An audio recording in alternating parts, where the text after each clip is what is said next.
Talking with Rocco Bowen, one of the favorites here at Emerald Downs. And Rocco, I mean, kind of just here for one day. I saw that you had rides today on Saturday, and I go, he must be here to ride the stakes, but no, you're just here for one day. What brings you? Tomorrow. Oh, you are going to? Okay. Yeah, we just came back up before our injury. You know, me and my agent, Penny Fit stays on the East Coast.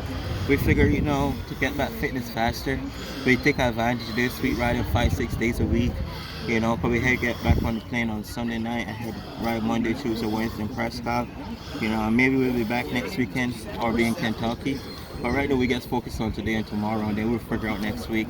Again, was a rough last year for you there, no doubt about it, and coming off of that. How are you doing physically right now and everything? Physically, I'm doing pretty good this time around. That when I broke my collarbone, you know, it took a lot out of me. And then this time around, you know, I got hurt 2 months shortly after I got back up. You know, I was get so blessed that I got to go home to my country. I won one of the big races for a guy called Darby Clark. He's like my second dad, you know, and so, you know, it was just a rough year, but it was a successful year too, you know. But right now we're trying to get back fit and get back riding the good horses again. Get back and also just get that air in you and everything else, and get. I mean, it's not as easy. It's not as easy as just getting back on the horse and riding again, is it? No, it's not. And both our injuries out, we lost a lot of our good horses. You know, basically most of our clientele.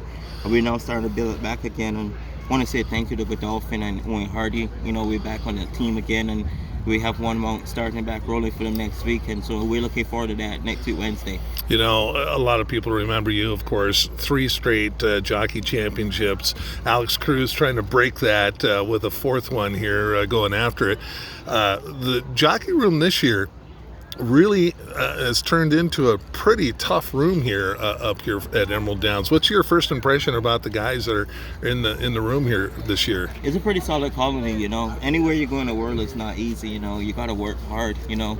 Riding a horse day to day, it's hard work no matter what, you know. So I respect all colonies, you know, and you know, I here have a soft spot in my heart for me, and like, you know, here, like you say, I'm a fan favorite here, and you know, I guess want to give back to my fans. And yeah, I got to check, but this might be the first time that 4 former jockey champions, there's you, Alex, Isaias, and Kevin Radke have all won championships here. It's the first time ever. Yeah. You know, so it's a good room right now. It's a lot of, you know, good vibes, and you know, it's competitive. You know, that's I troll for that. You know, and my agent the same.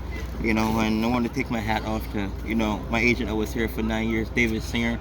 You know, as you guys can see, the last 12 titles. Yeah. You know, he had 6 different leading riders, and that guy, he's just amazing. He's amazing. You know, he works hard. A lot of people don't give him the recognition, so I want to take the time and give him the recognition and tip my hat. David Sear, thank you for everything you've done for me, you know, and all the fans and everybody, you know. Again, you know, and last thing, again, remembering those 3 championship years, but I think more people might remember you coming back on background, winning that Longacres Mile. Again, such a special race for you to get.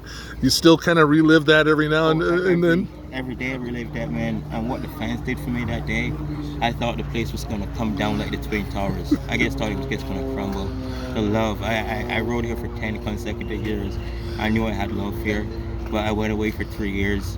When I came back, it was very, very visible. I mean, how everyone was up on their feet, and I mean, they erupted like a volcano. You know, and you, if you wrote that Hollywood script and the way you won the race, no one would have believed that story, right? Believe it. It's an unbelievable story. That horse just came from chasing pace 22, 44, 56. You know, we 8 up of it down the backside in a race that goes 1 through 3. You know, it's just the faith he had in me, the faith I had in him. You know, I read him so much that it's like, you know, this was the cards I was dealt. You know, I had my position going in the first time I wanted to, you know, but I lost quite a few ground going on the backstage, not because he wasn't, you know, I mean, they were rolling, you know, and I get stayed faithful, he gets stayed faithful with me, you know, and I mean, he was flat at the quarter pole, and he gets hung in there with me every jump of the way, you know. That was an amazing race, and one that people still talk about. Congratulations. Great to see you, and let's see you in the winner's circle before you get out of here. Thank you, sir. Appreciate All right, that thank you, much, Rocco. Man. Thank Rocco you, Bowen. Thank you, sir.